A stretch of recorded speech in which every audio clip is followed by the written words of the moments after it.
Hello friends, welcome to Ramnath கூரக்கடை kitchen. இன்றைக்கி சிம்பிளாக ஈஸியாக ஸ்ரீரங்கம் கோவில் பிரசாதம் ஜீரா எப்படி செய்கிறதாங்க பார்க்க போகிறோம். இந்த ஸ்வீட் 10 நிமிஷத்தில் செஞ்சிடலாங்க. கோவிலில் கொடுக்குற மாதிரி அப்படியே அதே டேஸ்ட்லேயே இருக்குங்க. வாயில் வச்சதும் கரைஞ்சிரும், அந்த அளவுக்கு ரொம்ப சூப்பராக இருக்குங்க. வாங்க ரெசிபி எப்படின்னு நம்ம வீடியோக்குள்ளே போய் பார்க்கலாம்.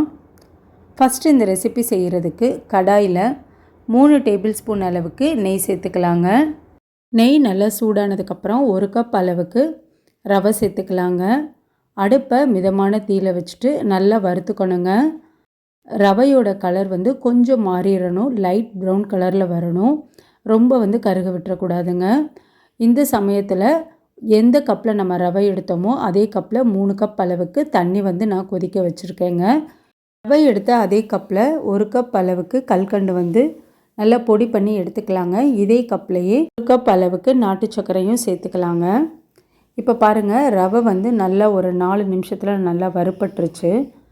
நம்ம கொதிக்க வச்சுருந்த தண்ணியும் சேர்த்துக்கலாங்க. தண்ணி நல்லா சூடாக இருக்கணுங்க. நம்ம சூடாக இருக்கும்போது சேர்த்தா தான் ரவை கட்டிப்படாதுங்க. இப்போ நல்லா கைவிடாமல் கலந்து விட்டுட்டே இருக்கலாங்க. இந்த அளவுக்கு ரவை நல்லா வெந்து வந்துடணுங்க. இந்த ஸ்டேஜில் நம்ம பொடி பண்ணி வச்சுருக்க கல்கண்டு பொடியும் நாட்டு சர்க்கரையும் சேர்த்துக்கலாங்க. உங்களுக்கு நாட்டு சர்க்கரை விருப்பம் இல்லைன்னா நீங்கள் வெல்லம் கூட சேர்த்திக்கலாம். சேர்த்துட்டு நல்லா கலந்து விட்டுக்கலாங்க. பாருங்கள், இந்த அளவுக்கு நல்லா மிக்ஸ் பண்ணி விட்டாச்சுங்க. இதில் நம்ம ஏலக்காய் தூள் 1/4 டீஸ்பூன் அளவுக்கு சேர்த்துக்கிறேங்க. கொஞ்சமாக பச்சை கற்பூரம் சேர்த்துக்கலாங்க. நான் அந்த டேக் எடுக்க முடியலை, நான் கொஞ்சமாக சேர்த்திருந்தேங்க, சின்ன கடுகு சைஸ் அளவுக்கு மட்டும். இப்போது பச்சை கற்பூரம் சேர்த்திட்டு ஒரு தடவை நல்லா கலந்து கொடுத்துக்கலாங்க. இதில் நம்ம 3 டேபிள் ஸ்பூன் அளவுக்கு நெய் சேர்த்துக்கலாங்க. இந்த ஜீராக்கு நம்ம நெய் கொஞ்சம் அதிகமாக சேர்த்து செய்யும் போது ரொம்ப நல்லா இருக்குங்க.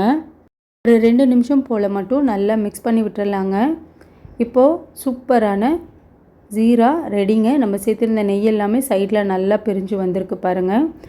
இந்த பக்குவம் கரெக்டாக இருக்கும். இதை எடுத்து நம்ம தனியாக வேறு ஒரு பிளேட்டுக்கு மாற்றி வச்சுக்கலாங்க.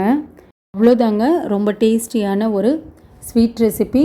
கண்டிப்பாக நீங்களும் உங்கள் வீட்டில் செஞ்சு பாருங்கள். செஞ்சு பார்த்துட்டு எப்படி இருந்ததுன்னு உங்கள் கமெண்ட்ஸை எனக்கு சொல்லுங்கள்.